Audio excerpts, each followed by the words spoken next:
Many military families around the nation got a holiday gift they could hardly have imagined just a few years ago. Their loved ones finally home from the battlefield in Iraq. But amidst all these celebrations, there is tension. That's because Iraq is still facing widespread strife, a spate of sectarian violence tearing the country apart, including another suicide bombing in Baghdad today, and an increasingly fragile government there. Our Martha RADDATZ was there when the last troops left Iraq, and she brings us the very latest. They could be scenes from the height of the U.S. war in Iraq. At least a dozen explosions tearing across Baghdad in the last few days. Car bombs and improvised explosive devices targeting schools, markets, and today the Interior Ministry, leaving more than 60 dead and hundreds wounded.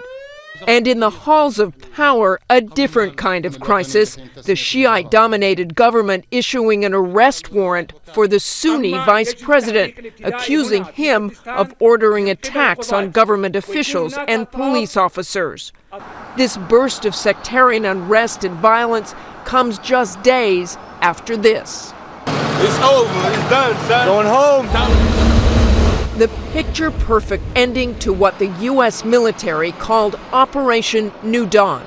More than 100 massive U.S. military vehicles roaring over the border from Iraq, the last American servicemen and women to complete the pullout. It was awesome. Outstanding. Going home. Oh, we made it.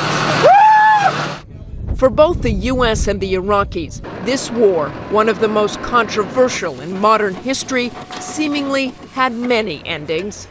The statue of Saddam Hussein tumbling. Whoa. The brutal dictator himself turned to disheveled fugitive, captured and executed. That premature pronouncement of victory.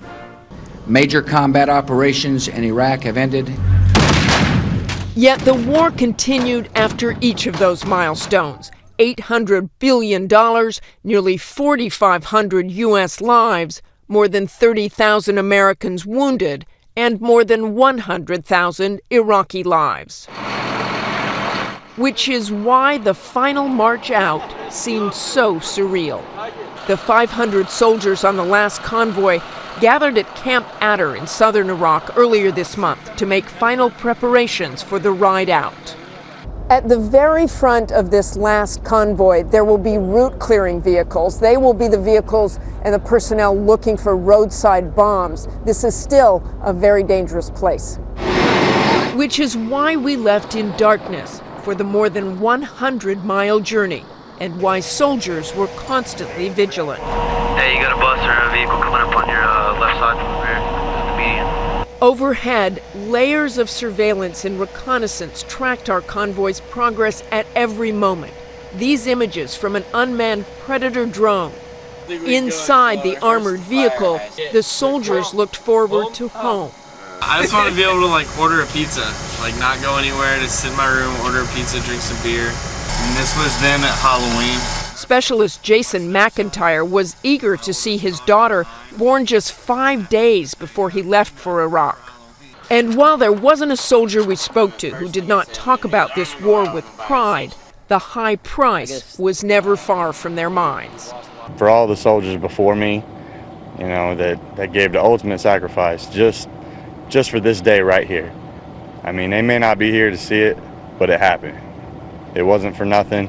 But with the political balance of power threatening to unravel and violence shaking what was a veneer of stability, all the U.S. can do now is hope the Iraqis seize the opportunity and make the sacrifices count. For Nightline, I'm Martha RADDATZ in Washington.